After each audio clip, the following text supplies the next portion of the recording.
on that token. As you build the registration, it's important to consider your goals and whether you wish to restrict each token to a specific number of devices, whether it's 1 device, 10 devices, 20 devices. Audience journeys. You may choose to develop an event where every attendee is served the same content the same way. Alternately, you may wish to create an event where the audience either chooses or is placed in a custom journey related to their audience segment. In much the same way as you have choices in an in-person event, you need those same choices online. Now, this may change what content that audience segment sees, which user interface they interact with, and which other attendees they interact with as well. You may build an event where attendees get to choose what components of the event they wish to participate in and when they want to participate in it after they've entered the event, or these choices may be made by the audience during that registration process. I'm going to run through a few examples of choices that the audience can make either before registration or after registration. The first one is audience segment. Do you have a leaders track and a youth segment and a VIP segment that needs to be served different experiences, different content than the general audience? This might be determined by a ticket type in the registration process. Secondly, breakouts. Do you have multiple breakout sessions in your event, some of which should be attended by different affinity groups? Again, it is possible for individuals to opt in to this right journey for them in the registration process and therefore make an indication of which breakout they will attend at that point. Chat watch parties. In larger events, it's not advisable to have the entire audience in one chat window. Obviously, depending on how interactive the audience is. As a rule of thumb, I always say if you have an audience over 1,000, you may consider breaking your audience into watch parties by maybe geographic region or affinity group.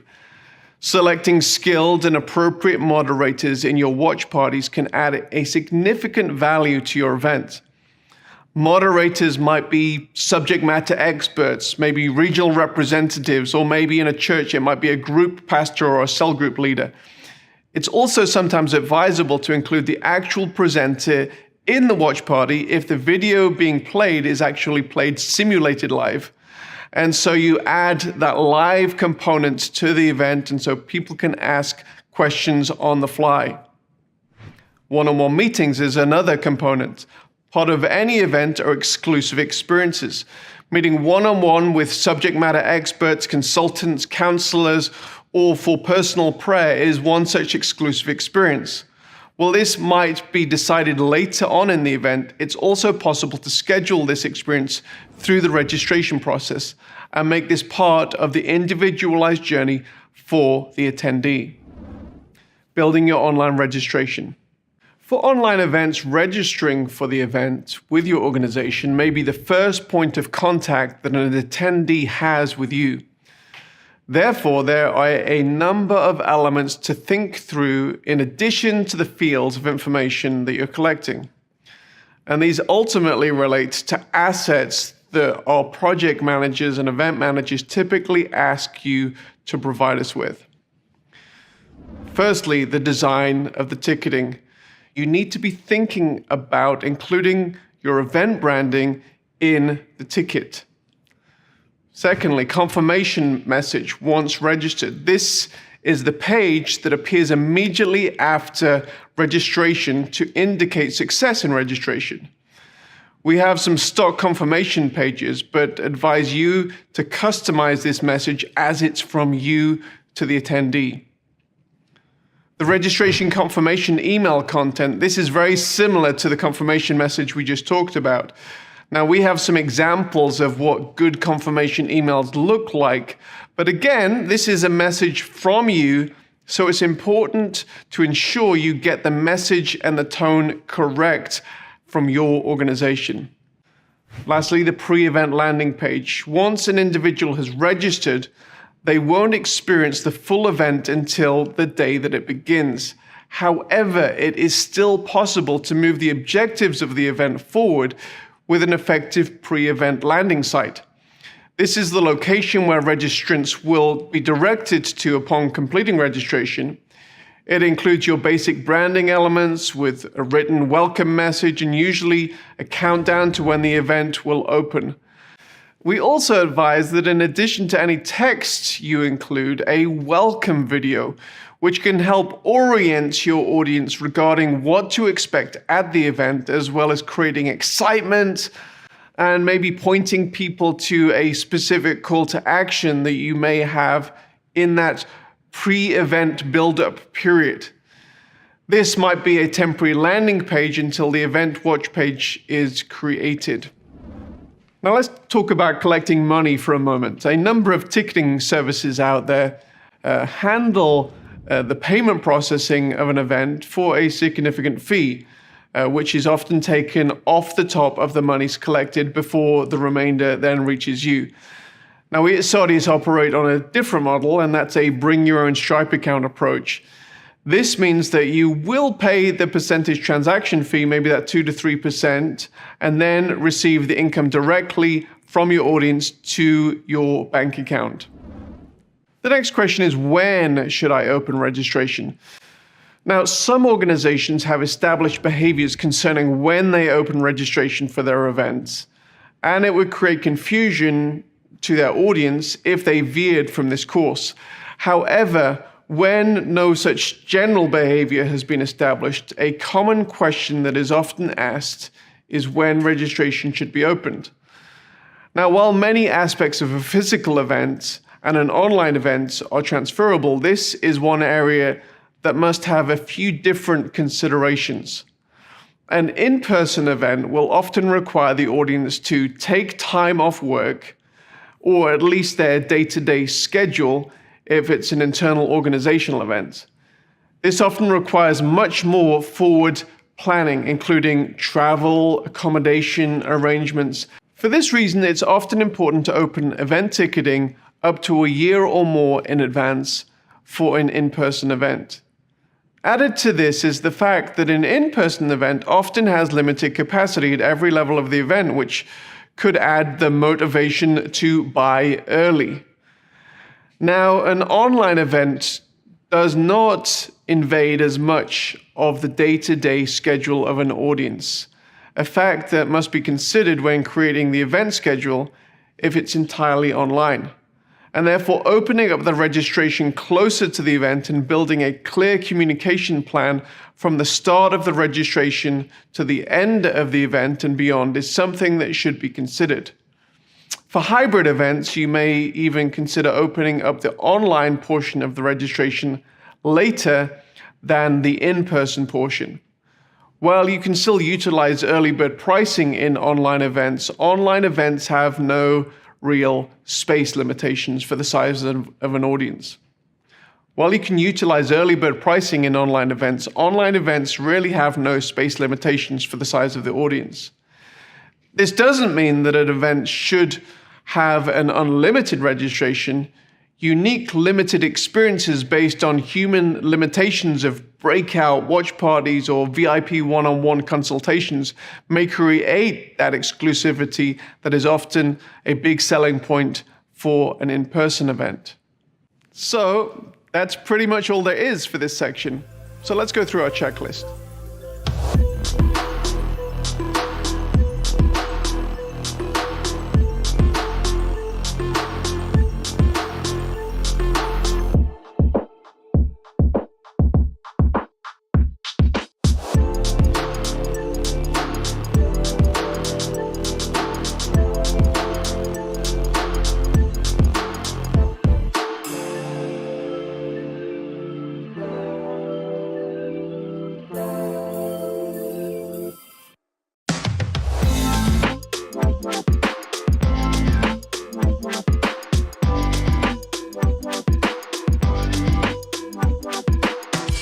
In this session, we're going to go through all the considerations that you need to think about in relationship to producing your online event.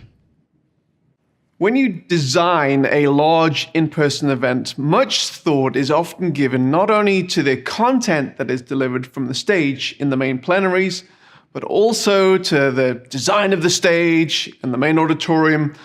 Also critical is the decor, flow, and hospitality from registration through the main sessions, the breakout seminars, the layout and the movement flow of attendees moving from main session to the exhibition hall, let's say, and finally, the time and the spacing between sessions. All of this process, along with thousands of other considerations unique to your organization, takes time and consideration. The bottom line is the way that the event is designed communicates to attendees their value and the value of the experience. Design gives us the opportunity and the ability to create the correct emotion and feeling needed to highlight the importance of the content that is being communicated in your event. Now, similar motivations must guide the approach to designing an online event. An amazing brand contained with killer design, implemented with a highly intuitive user experience, will create the difference between a good and a great event. Creating this wow factor, as we like to call it, is something that will create that difference. Your audience is typically part of your tribe. They've come to your URL to experience your event. Now, while your audience could experience your broadcast within the context of a social media platform or even a cookie-cutter platform, in such scenarios, often the platform itself becomes a dominant part of the experience. You are in essence meeting in, say, Facebook's building rather than your own. Now, those of the utilitarian mindset may not care for this design aspect, yet I believe, and all of us at the Sardius team believe, that it's important to think about the following components in a similar way to the way that you would consider the component parts of an in-person event.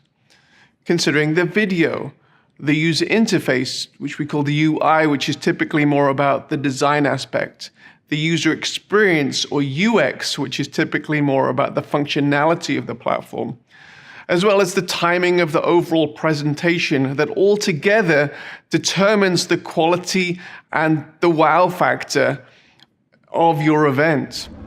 Now, Sardius can adopt a number of approaches when it comes to design and UI and the whole graphic design process. The first approach that we take is that we do everything. Sardius always provides the user experience functionality related to how the event works, and we can also offer professional design services, which can be limited to simply the user interface of the main watch experience, but could also be extended to creating a unique brand guide with logos, graphical assets, motion graphic assets to avoid the workload for many busy design departments, or create a unique interface for smaller organizations that may or may not have a design department. Approach 2 is that you rely for graphic design on your tried and tested in-house designers or design agency. We are very intimately aware of the visceral effect of design and how much brand and design matter to design teams and agencies of so many of the larger organizations that we work with. Outsourcing design to a new company for what may be a large communication opportunity for your organization may not be the road that you want to travel at this particular time. And that's perfectly fine. In such situations, Sardius provides your design team with the different wireframe templates and options and previous examples of event layouts and user experiences that have been successful in our experience, and invite your design team to dream about what your brand would look like in the most optimal situation, often creating a flat design that then our team brings to life. The third approach is a more modular approach for perhaps more budget-minded clients. For those more conscious of time and budget, there are also more modular approaches that we can offer in this situation, giving you dimensions of some of the design elements that are needed to be populated for an event. In this case, it will still feel like you customized, as you will be responsible for colors, images, and design elements. However, it is a stripped down approach. A list of design elements that you need to provide will be given to you by your event manager. Regardless of how the user interface is created, there are many design type elements that you will need to provide to our project management team that will be used to build the event out, and your event manager will provide you with that list.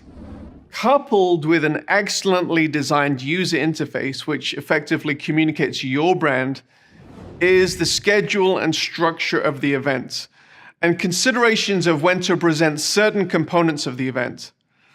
Now, we take the approach that an effective online event is not a static web page with a library of video and other information that the attendee gets to navigate through on their own time, although there is a time and a place for this type of experience, and a component of it may even be part of your live event, but rather an effective online event, in much the same way as an in-person event, is a shared experience of different event sessions that are served to the attendees in real time in much the same way that an in-person event happens.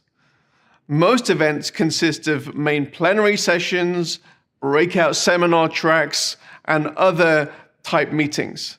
These sessions form the backbone of the event in terms of content delivery. Therefore, it's important to consider a number of factors in delivering the most optimal experience for your attendees. The run sheet, or stage and content order. Before considering anything technical, one of the most important tasks you as the event producer will have to undertake is developing your event run sheet. This will require you to think through your overall event purpose and metrics, what you're trying to achieve in different parts of the event, and how do you want to structure the communications and the content flow of the event to achieve those goals. Now, traditional in-person entertainment will often build towards the best entertainer who is topping the bill, which typically happens last or close to the end of the event. While you might consider this, it may also be helpful to think of your entire event in the same way that you would consider a single presentation. Create a story arc that ultimately underlines your calls to action more effectively, or helps you train your audience in sequence. One of the main benefits of online events is the ability to include presenters from around the world in a way that would not be possible if they had to travel to your event at an in-person location. There are a number of effective softwares and simple templates available to help you manage your minute-by-minute run sheet for the event. Just be aware that despite all of your careful planning, many, maybe most, run sheets won't go exactly as planned, especially if you're broadcasting significant portions of your event live. Broadcasting your event live has many exciting and important psychological benefits, of which I love, but predictability isn't one of those benefits. It's important to plan for the unexpected in your run sheet. Allowing for the unpredictable in your online schedule is something that you should be aware of. Sardius gives you the ability to create very complex event schedules ahead of time, which you will need to do. However, if you have the unexpected changes to your schedule at the last minute, you need to ensure that you are hosting your event on a platform that allows you to make last-minute changes, rather than the event being significantly cached on the attendee's machine. Sardius allows you to make those last-minute changes and work them seamlessly into the flow of your event. Now let's turn to the video production of the event.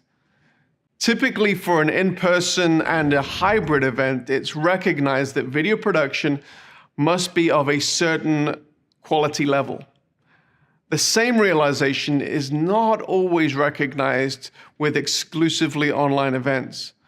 With the proliferation of video conferencing platforms, video quality often isn't given as much thought until the audience is struggling trying to follow a presenter who has filmed his presentation on his mobile phone with bad video and audio.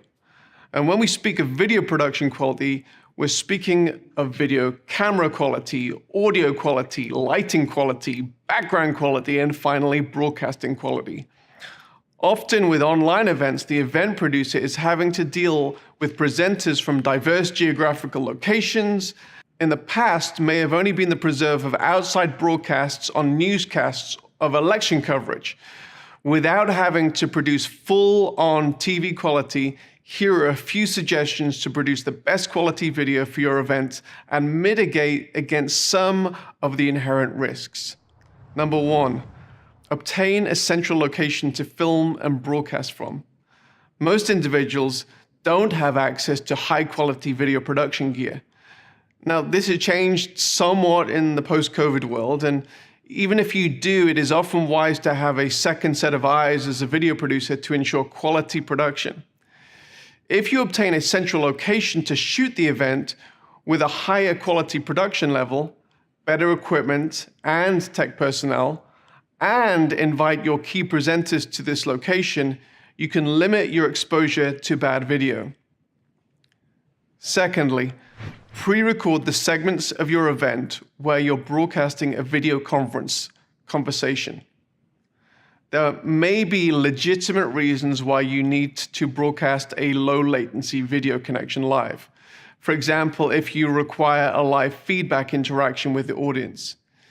If you don't, it may be wise to pre-record this segment, which gives you the ability to get better quality video, which could possibly be edited if there are any mistakes or video dropouts. Thirdly, ensure key presenters have better quality video recording and broadcasting equipment. The success of your events may be dependent upon certain key presenters. If they cannot be at the central location, then try and ensure that they have access to better quality video production. This might involve them traveling to a studio close to them, or it may involve providing them with better cameras, lighting, audio, perhaps a backdrop that they can record their presentation independently. Even if it is part of a live video conference conversation, this can be edited for a later simulated live broadcast. Now let's talk about broadcasting and the live or the simulated live question. The subject of whether your event should be broadcast live or pre-recorded and broadcast at a simulated live event is highly connected to the structure of your event. Having bad video can be a make or break for an online event. Therefore, this is a consistent question that the Sardius team discusses with our clients. There are a number of pros and cons to each approach. Let's talk about live. But it is these very limitations that make live events popular. It creates a psychological buzz, it results in bigger audiences, and it creates the ability to create finances through mechanisms like pay-per-view. You only have to look at the audiences for live sporting events to realize that there is a massive benefit in watching live versus the simulated live broadcast several hours later. Now, even outside of the sporting realm, live broadcasts have a certain cachet that results in bigger audiences, and despite the inherent risks involved, which we'll talk about, they give you some opportunities that are not available with simulated live or video on demand. These largely boil down to live audience engagement. And this includes interaction with questions from the audience who are posting in chat or via video conferencing, the ability to poll or to ask your audience questions and get in-the-moment responses. The risks connected to live broadcasting are related to two main factors. The first of these is the unpredictable and complex nature of an event schedule, which can mean a much bigger production budget to ensure that there are no errors in the broadcast. Secondly, the reliability of your broadcast setup, which may include all your video conferencing connections, but it's mainly related to your video streaming encoding solution and your internet connection. While Sardius can and does work with many encoding solutions, there are a few that we recommend depending on the nature of your event. These include Resi, Haivision, Telestream, and a few more that we can talk about. If you're unfamiliar with the world of web streaming, it may be advisable for Sardius to handle the streaming portion of your event. For one-off events, we will typically use Resi as our live streaming partner due to the resilience of their streaming protocol in many event situations. One of the most frustrating possibilities in a live streamed event is the audience having to deal with buffering issues. Mitigating the possibility of buffering is something we advise repeatedly and believe one of the best ways to do this is by using HLS streaming. Simulated live. Despite the cachet that's involved in live streaming, this may not be the right way for you to go for a number of reasons. Live broadcasts, if done well, can often cost more in terms of video production and streaming and can cause you a lot of stress due to the inherent risks involved. Some thrive on this risk, others don't. Another approach can be to pre-record your program and then broadcast it as if it's live. This is often called a simulated or sim live broadcast. If you are not interacting live with your audience and there is no difference between what your live broadcast would look like and a broadcast that is pre-recorded, there are a number of benefits. Added to the reduced risk and potentially reduced cost, it also gives you an opportunity to broadcast at times that are convenient for your audience across different times of the day and even different time zones. Simulated live broadcasts also give your presenters an ability to interact in real time with the audience within the chat window, which can actually make an extremely compelling experience. They are presenting by video, but they are responding in real time in chat. Let's talk about copyrights for a moment. It's important in building your event that you have the correct permissions to broadcast the content your schedule dictates to your audience for the duration of the time that you wish to broadcast. This means it's important, if you intend to live broadcast and keep the archive of the session afterwards, that you have the correct permissions of the on-camera individuals. If you're broadcasting music, it's important that you obtain the correct performance and broadcast permissions ahead of time. If you need help navigating this, you can talk with your Sardius event manager who can point you in the right direction. Let's talk about user interface features for a moment. Every organization has internal language, behaviors, assumptions, and personalities. Operating within an organization for an extended period can blind you to such internalized communication. Yet this can be confusing to visitors and new attendees to your event. There are simple methods of presenting information that can provide clarity and context to your event and which can orient your audience to help them quickly understand what is going on and ultimately help them understand you. These components include bios. Who is presenting now? Why should I listen to them? How can I connect with them through social links and other web calls to action? And how does their inclusion in the event add to the overall purpose of the event? Sardius typically recommends you include headshots, bios, and links to your presenters. And we can provide the total list of presenters or pop-out modals, which will change throughout the event as your presenters on stage change. Secondly, the schedule. Providing a clear schedule for the event is a must. We typically do this two ways, with an at-a-glance approach as well as providing an interactive timeline under the main video player, which progresses throughout the event and gives the ability for the audience to see where they are at within the context of the whole event. Calls to action, or CTAs, are highly related to your main purpose and the metrics of success for your event. These should generally be decided ahead of time. You shouldn't overload your audience with CTAs, but they are super helpful in being clear with your audience about what you would like them to do, so don't leave them out. And once they're determined, you can include them in many parts of the event and the event platform, from presentations in the main session, to linked overlays, to handouts, to things in the chat window. However, within the main watch experience, this might take the form of prominent text, graphics leading to a landing page, which can help your audience respond in an appropriate manner.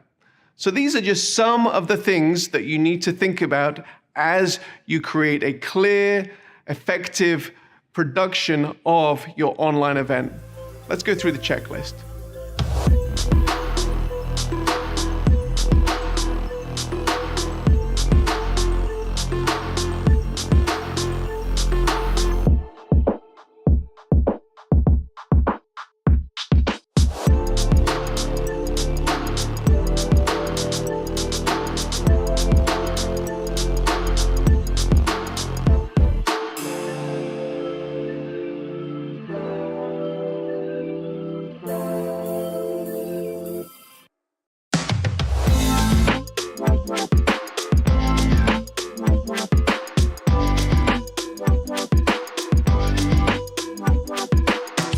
In this session, we want to take some time to discover how you can get your audience involved in the event.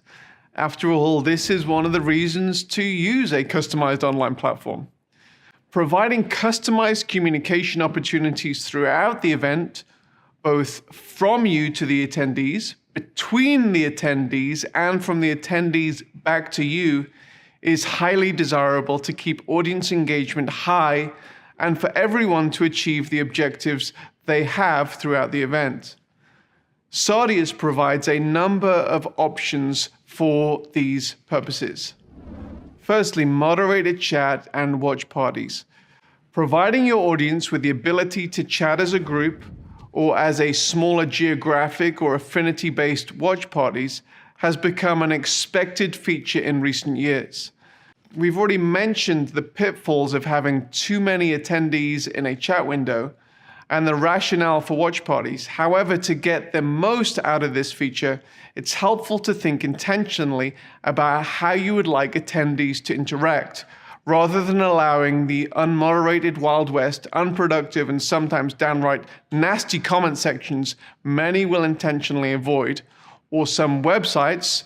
And for your comfort, because we provide moderated chat, we both flag and mute offensive language and provide moderators the ability to mute trolls so that they can continue their trolling behavior to their heart's content, oblivious to the fact that they have been placed in a cone of silence. We believe intentional chat includes the following. Firstly, using presenters, pastors, subject matter experts as moderators. This gives the presenter the ability to guide the conversation and ask and answer specific questions. Secondly, guided conversation. You've hopefully already figured out the why of your event. Chat used effectively can forward these goals.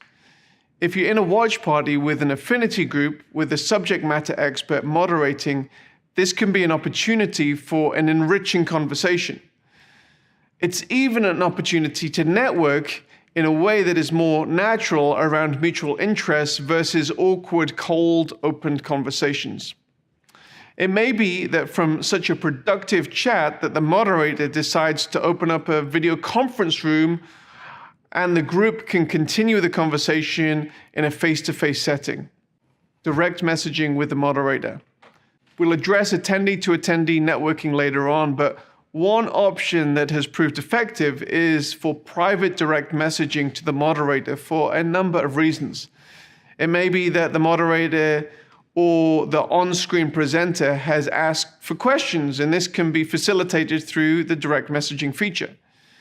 It may also be that the attendee has a private counseling or prayer needs that the moderator can take offline with the attendee. Sardius generally provides moderated training as part of our bespoke events, as we believe in the potential of this tool if used correctly. Other tabs and integrations in the sidebar. While much interaction can happen around the chat between the attendees and the event host, the sidebar is a critical area of event interaction that is not limited to simply chat. Different tabs on the sidebar can add different types of interaction depending on the type of meeting that you're hosting. Examples of other tabs that we've done might be an integration with an online Bible, might be notes for church meetings, might be a giving portal. We've even done a kind of a cool retro game that we've included in there for when people are kind of bored. We put this Pong game there. But there's many other things that we can do. Polls and trivia is a crucial area in that area that we've built out. These are just a few ideas, but try us out and see how else you can interact with your audience and bring value to your event. Downloadable content. Conferences are a great place to point people to buy other content through commerce links and integrations. However, many want to give conference attendees other accompanying materials that complement the different sessions of the conference. So these might be ebooks or handouts that highlight certain training topics. They may be other audio or video content that take the attendee deeper into a certain topic that communicates added value to the attendee who's at the event and can be delivered as part of the platform rather than the presenter simply referencing the resource but not giving the audience an easy on-ramp to actually access the content. Typically, we have that around the video window, so it's an easy click to download that content. Polls and trivia. One of the benefits of live broadcasting your event is the ability to directly engage with the audience in real time.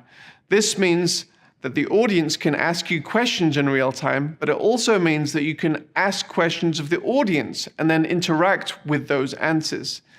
This may be through traditionally polling on issues that are important to your mission, or it may even be through trivia competitions where there is a prize at stake.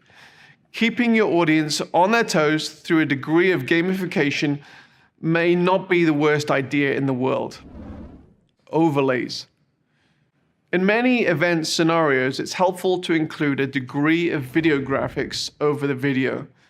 This might be lower thirds describing who is speaking now.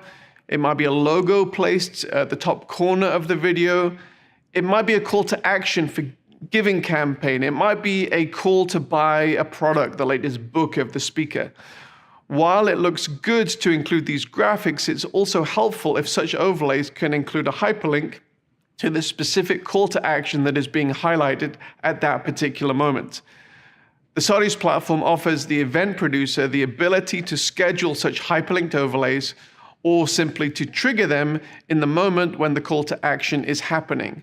Even if the trigger is spontaneous, such overlays need forward planning and creating so that the presentation can be seamless. In some events, you may have already created custom animated graphics that are already embedded within the video. It's still possible to make such graphics interactive by creating transparent hyperlinks to place over the in-video graphics. So these are just a few of the ideas of how you can get this interactivity between your audience, yourself, and between your audience.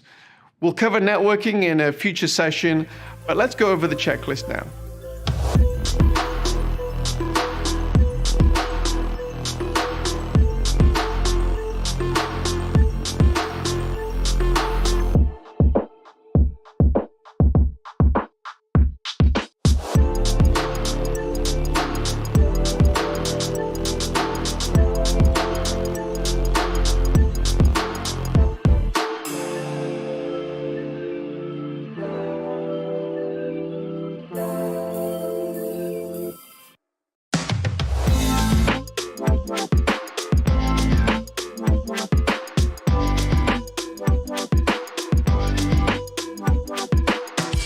Up to this point, we have envisaged either an entirely on-site, an entirely online, or a hybrid event.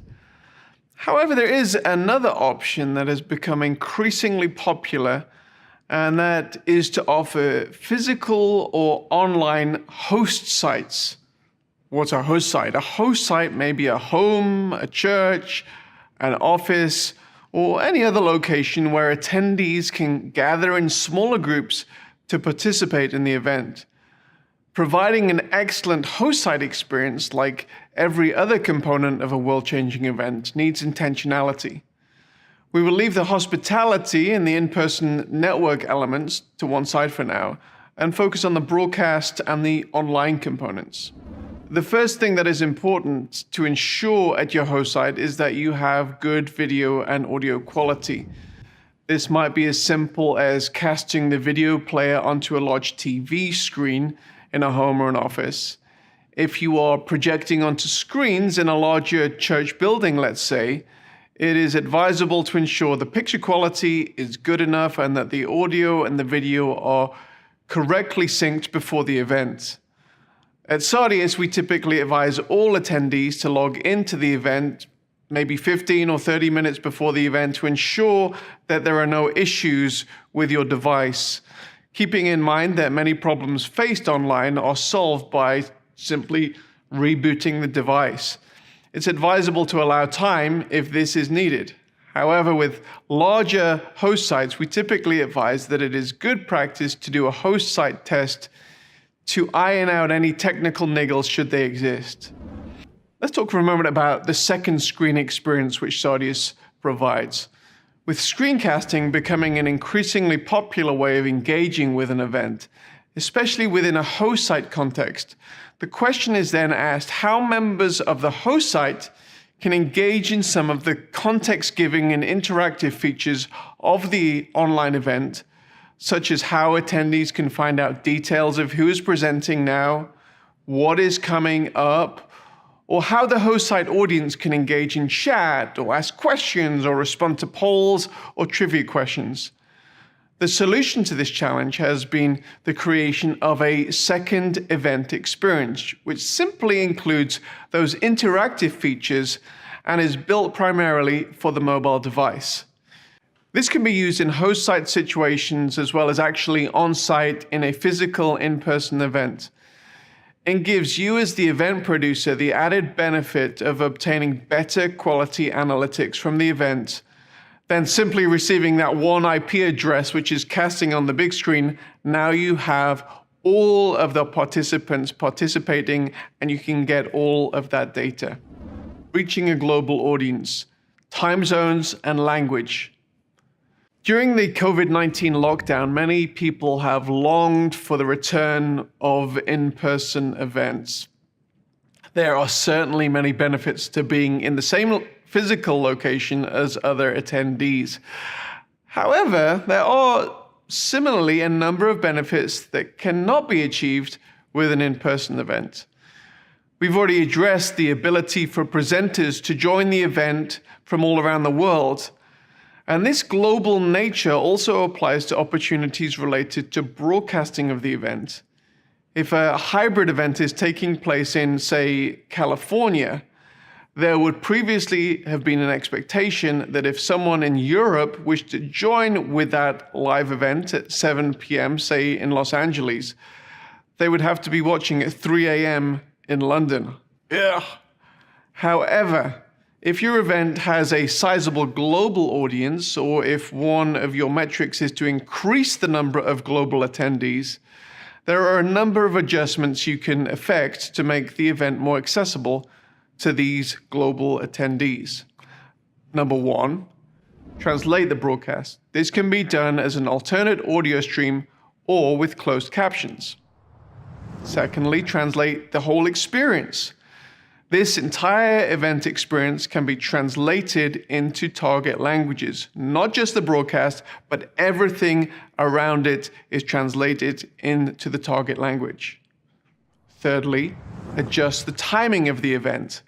With the advent of SimLive, it's absolutely possible to host the event in the desired time zone of a targeted global audience. So you may have it at 7 p.m. in Los Angeles, but you can also have another experience in London and another experience in Seoul, South Korea. So those are just a few of the things that you can do to engage your global audience, and for you to think intentionally about how you can engage not only an American audience, but a European audience and an Asian audience.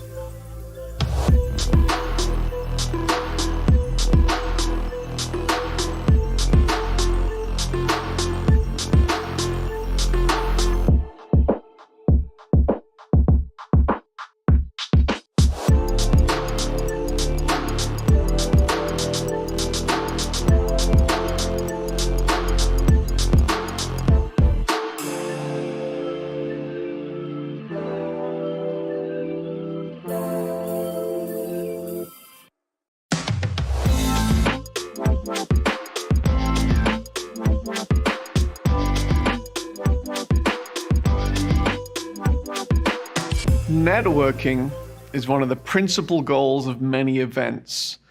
The question of how you can effectively connect with the right people at the right time is something that Sadius is trying to perfect on an ongoing basis. There are often a number of motivations that attendees have in coming to events. For some who are power networkers, they are often there essentially to sell, whether it's themselves, their products, or even their ideas. For others, they are on a discovery mission to find the best solutions to their challenges. Some are highly motivated to meet with the people they need to meet with, and others want to simply lurk and not network at all. Satisfying the needs of all types can be a challenge. There are a number of solutions out there that provide a serendipitous type of networking that you may have at a physical event. We believe networking and the ability to exchange online business cards doesn't have to be this hit or miss experience, and can be more intentional than that which can be found in in-person events. One component of networking in an online event is networking around ideas or on the basis of geographic location or affinity group. And we've already looked at this a little bit when we looked at watch parties in the main plenary sessions or breakout rooms. This is a great way to engage around ideas or unique challenges for individuals in geographic locations. And somebody says something that you like, and you can respond to them and actually network around those ideas. This is a great way of networking, and I might add, it's not really easy to implement that as a feature in a physical event. Another way to network is in the exhibition hall itself. The exhibition hall is known by various names: Expo, Sponsor Hall, Resource Center. This is a component of an event that can provide a main funding mechanism for the event producer. And in much the same way as a physical exhibition does, in the virtual experience that the Sadius platform provides, sponsors have the opportunity to upload promotional videos and other materials that they would often have at a physical booth, as well as including links to other online resources. The chat window on the sponsor page allows for general discussion and networking around the services that the sponsor offers in real time. And then people can go on to have further one-on-one video conversation. For further, more direct, intimate conversation, people can go into a chat room and talk one-on-one. So that's pretty much all there is for this section. So let's go through our checklist.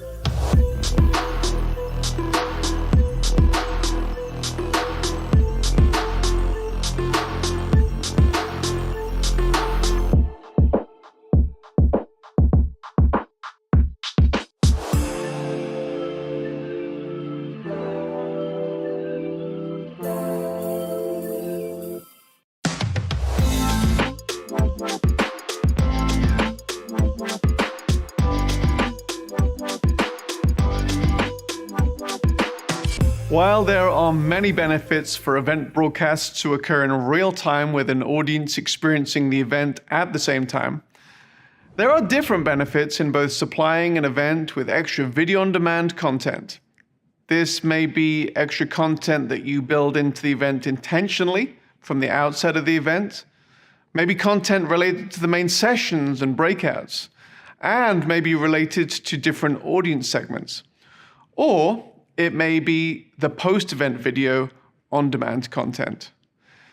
It's helpful for you to give some thought regarding how you would like the event to look after the live portion of the event is over.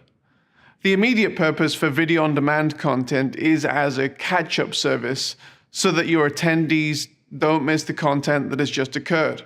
This may be through including a basic DVR functionality on the live player, or having video on-demand archives available to access immediately after the session. For catch-up purposes, you will often find that people will access this archive content close to the event. However, this demand will often gradually tail off. While you can archive your content by event session 1, 2, 3, 4, if your event has a strong speaker lineup and subject flow, it may be wise to include video archives that can be organized by speaker, by topic, or by any other genre of metadata that you've selected. Our experience shows that even old archival content can be resurrected with new demand if placed in the right setting. If building a strong post-archive experience is something you want to achieve, it's important that when you're planning for the event, you ask the basic permissions that are needed for this to happen. On the Sardius platform, we will help you create what we call the quote-unquote post-event, which is what the event will look like to the event audience or any other audience who subsequently signs up to the event after it is finished. With this being the case, it's important to finish the event strongly and provide thought as to how you can maximize the benefit of the experience. Unlike an exclusively on-site, in-person event, a virtual event gives you the opportunity to create a more curated, ongoing experience for a much longer time after the actual live event has finished. Determining the right analytics. Now, this little part of our guide could have been placed near the beginning, as it goes hand in hand with determining your metrics of success. However, it is also typically the last part of the event. It's important with any event that you look back retrospectively and determine your successes and your failures, the areas that can be improved and the areas that need to be dispensed with in the future. With online events, it is in some ways easier to determine the level of engagement in each component of the event, as you have the ability to quantify to some degree how your audience engaged with each video and part of the event. There are a number of ways that Sardius sets up analytics. However, as with many aspects of the world-changing event, how you set up analytics is determined in many ways by what you need to see to establish whether the event has been successful. The analytics we receive are based on, firstly, player statistics. The built-in statistic engine on the Sardius platform is focused on stats around the video players in your event. This means that there are many and varied analytics around the demographics of who watched your video content, where they watched it from, on what device they watched it on, how long they watched it for, which content they skipped, and which they engaged in. In addition to those video player analytics, you can also get page analytics. We also have this ability to apply your Google Analytics account to different components of the event. This also includes your sponsor's ability to include their Google Analytics account on their sponsor experience, which gives you the ability to track page views versus player views. This can give you the ability to track how many individuals click through on certain calls to action. And some of these calls to action may be key to your key metrics in the event. Ultimately, there's no silver bullet to ensure without a shadow of a doubt that your event will be successful. There's inherent risk involved in pretty much everything in life. However, If you follow the steps outlined in this guide, you have a much greater chance of not only knowing what you want to achieve, but actually achieving it. Obviously, as the size and the complexity of your event grows, the checklists of tasks to complete the event successfully will grow. If you're already a Sardius client, our event management team is waiting to get into those many lists of tasks that have to be completed so that you will have a world-changing event. If you're not a client, our business development team is really open to having a conversation about whether Sardius is the right platform for you at this moment to take your event to the next level. No matter if you use Sardius or not, we're rooting for the success of your events and your organization. And I thank you so much for taking the time to go through this event guide.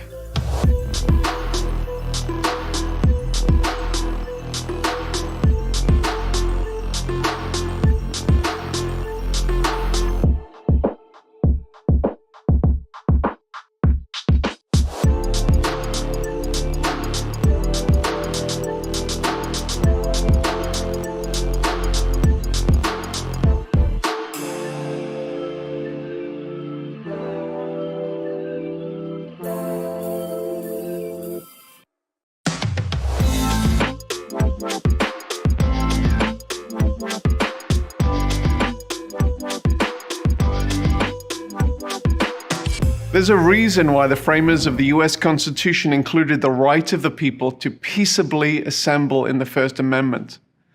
The reason is that history changes when people gather and exchange ideas. Be it the early church who gathered 2,000 years ago to the recent gatherings of the Arab Spring. Countries change, companies change, and individuals change when people gather, often providing the high watermarks of our lives. Just think about it. My bet is that your life has been changed by an event where people gathered, you exchanged ideas, and your life changed as a result. Well, hi, I'm John Hall. I'm with Sardius Media, and I want to take you on a journey over these next few videos to help you ask the right questions about your proposed event and ultimately get you the right answers. As you consider your upcoming event, you may not be thinking of an outcome as earth-shattering as those historical events I just mentioned. After all, you may only be planning your quarterly leadership gathering of your organization, the annual get-together. However, if you really want to achieve the change you so dearly would love to see in your organization or movement, perhaps the event you are planning can create the momentum that you so desperately need. You just need to be intentional about it, and that is what these videos and this guide is all about. Now, of course, I'm representing Sardius Media, and in these videos, it's a given that we're going to be leaning pretty heavily in the direction of what makes a great online event. However, I'm hopeful that the journey we go on will be helpful no matter what type of event you're putting on. The questions we ask throughout these videos will hopefully lead you to clarity regarding what you want to achieve and how you can achieve it. We'll move from one video to the next, from big picture questions to the more technical online aspects of your event.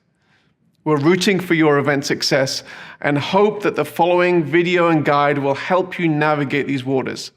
I'm looking forward to our time together. Let's get into it.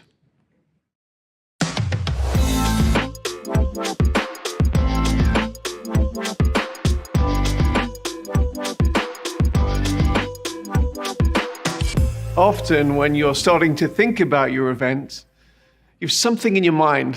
Maybe it's a full room, a conference center, or a stadium buzzing with life and activity. And immediately, what typically happens is you go into planning mode to see how you can achieve that goal. But I want to encourage you to go back just a little bit further before we begin the planning phase and ask some more existential questions. So number one, I want to figure out your why. Whether you're having an in-person event or an online event, one of the first things you need to determine is what exactly the metrics of your success or in the event. These metrics are not primarily related to the number of people attending the event, although getting a big crowd may certainly be connected to your metrics. If you're hosting a product or a service launch, your ultimate goal will be related to the sales that are derived from this event. The amount of people who attend the event may therefore be a key indicator of success, but getting the wrong crowd that results in very few sales may lead you to adjust your strategy later on. In this regard, just getting the big crowd might make you feel good in the moment, but it would be more helpful for your team to talk about the real metric of sales and plan towards that particular goal.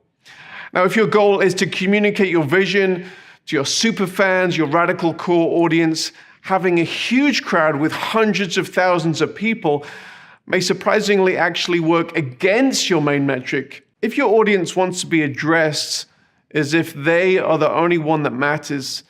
Including them just as one of the many thousands of the audience may be a bad idea. So I want you to think deeply about the metric of success, whether it's online or in person, and work with your team to achieve that particular goal. Now, let's translate some of these thoughts to putting on an online event.